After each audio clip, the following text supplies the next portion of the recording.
terhadap keberadaan Tuhan yang sehingga dia melontarkan mengatakan bahwa Tuhan itu tidak. Buktinya ketika mendapatkan masalah yang tidak mampu dia dulu dengan spontan mereka yang tidak beragama mengatakan, oh my God, kalau kita yang berbahasa Indonesia, ya Tuhan, berarti memang Tuhan itu ada sesuatu yang lebih tinggi dari kita, sehingga Tuhan yang lebih tinggi itu maksudnya. Kan kita harus cek kebenarannya, mana Tuhan yang paling benar. Tentu dari setiap ajaran-ajaran. Mana ajaran yang tidak menyimpang dari akal kita, itu yang kita yakin. Dan memahami ajaran itu tidak boleh sepotong-sepotong sehingga kemudian menjadikan kita tersesat.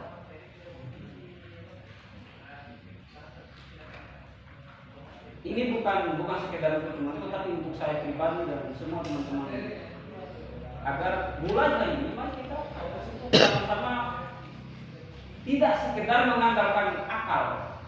Memang dalam Islam, dalam Al-Quran menegaskan telah dilarang bagi orang yang tidak berakal. Tapi pertanyaannya apakah akal kita yang mengangkat ini? Yang jarang baca tanggal-tanggal, yang jarang baca kitab ini yang mau menyatakan, sehingga menjadikan hari ini kita cenderung sombong dan angkuh. Semua kita ini lagi dalam pelajaran untuk sampai pada kebenaran yang hakiki. Karena kita tidak punya pengetahuan kecuali sedikit, hanya sedikit yang kita punya. Apalagi bicara hal sebelum Nabi Adam. Sementara yang dijelaskan di dalam Al-Quran itu pertama itu adalah dimulai dari Adam.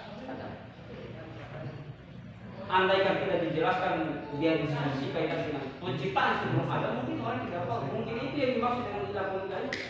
Dijelaskan oleh Tuhan lewat Muhammad itu. Kemudian dituangkan dalam hadis itu.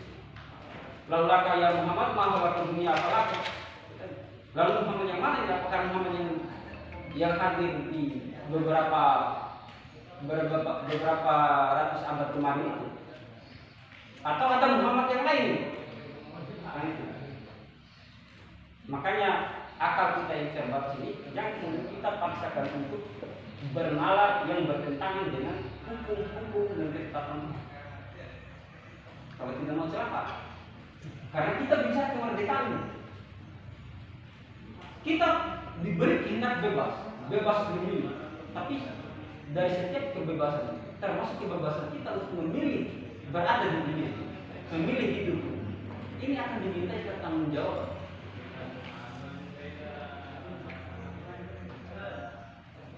Kita diberi kebebasan oleh Tuhan untuk memilih untuk hidup ini, dan setiap pilihan itu akan dimintai bertanggung jawab. Saya masih mempersoalkan kebebasan yang diberikan oleh Tuhan kepada kita, kebebasan memilih. Saya rasa manusia tidak memiliki kebebasan memilih dalam apapun. Saya rasa Tuhan itu membebankan ini yang harus kamu lakukan, gitu ya. Dibebankan bentuk-bentuk ibadah dan bentuk-bentuk ritual. Kan sebelum itu ada konsensusnya manusia dengan Tuhan. Nah, itu sebelum kamu misalnya ketika manusia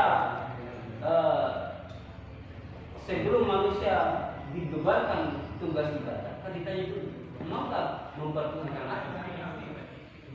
Alas kedua bukan kamu lain untuk rumahmu. Oke, sedikit lagi Pak Menteri. Saya pikir itu semuanya diatur lagi oleh Tuhan. Bagaimana saya mengatakan diatur oleh Tuhan? Karena tadi Pak Menteri sendiri mengatakan bahwa sebelum ada perjanjian itu, Tuhan sendiri yang menciptakan jiwa manusia. Setelah ada jiwa manusia, barulah ada perjanjian. Lalu kalau Tuhan mengatur masalahnya gimana? Namanya juga roh, dia mau diatur bagaimana? Jadi artinya semua hal itu diatur oleh Tuhan. Tidak ada kebebasan manusia. Namanya banyak mengisi, tetapi baru saya baca dari bawah. pada perjanjian itu, manusia yang bukti. Sehingga dia menjawab, qalu bala syahidna. Kami bersaksi atas itu. Kamu Tuhanku, kami bersaksi atas. Dan penerimaan kami bersaksi atas itu adalah sekaligus dengan tanggung jawab. Kehidupan lalu. Kan itu. Sedikit lagi, Bang. Aku ini sedikit Bang. Nah, supaya kita juga ini tidak semakan. Ya. Ya, Oke, sedikit. ya udah. Bagi kita kaum muslimin, oke, kita tahu bahwa Tuhan itu adalah faktor penentu. Segala sesuatu Dia yang diciptakan. Kita paham sebagai kaum muslimin sejauh manakah intervensi Tuhan. Lalu pertanyaan kedua, berarti manusia ini tidak ada ikhtiar di dalam dunia ini, segala sesuatu sudah ditentukan oleh Tuhan itu sendiri. Kan tadi sudah kita bahas ikhtiar. Berarti tidak ada ikhtiar manusia, berarti sudah ditentukan oleh faktor itu sendiri. Tidak. Tuhan itu sendiri berarti. Justru Tuhan memberikan kebebasan pada kita untuk memilih. Ketika milih menjadi hamba, ketika memilih menjadi hamba di kehidupan lalu, diserahi tugas tanggung jawab, itu pilihan. Cuma hanya saja kita yang tidak konsisten dengan pilihan kita. Itu permasalahannya. Ya sedikit. Sedikit lah. Banyak juga apa apa. Saya lagi pertanyaan, oke. Ini pertanyaan ini sedikit tambahan dari pertanyaan apa Lanjut ke guru Ustadz ya, dulu. kalaupun ada perjanjian antara Tuhan dengan manusia, berarti Tuhan itu sudah rencana duluan terkait dengan Urusan dia Tuhan mau rencana apa itu kan kehendak dia. kan ada rencana duluan. Kan dia mau bertindak. Kenapa kita yang hamba ini mau mempersoalkan masalah itu? Kalaupun Tuhan sudah direncana, kan berarti manusia ini tidak punya kebebasan. Sedikit Pak, sedikit lah. Tidak apa-apa dulu lah. Jadi mengenai kemerdekaan manusia, jadi bagian Dina ini bahwa tidak ada kemerdekaan manusia. Kalau merujuk dalam pandangan Satria itu bahwa jika ingin bebas itu lepas dulu dari tangan Tuhan, baru itu bisa dikatakan bebas.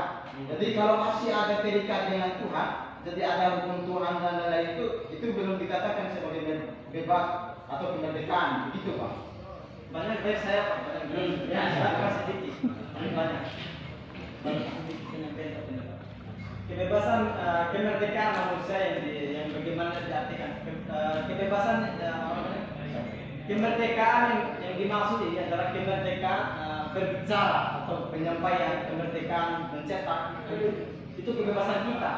Kalau kebebasan untuk memilih itu bukan kebebasan, itu bukan namanya kebebasan dari kita. Baik. Ada ya, kembali ke materi ya. Kembali ke materi. Bebas dari bebas berbicara, bebas mencetak, bebas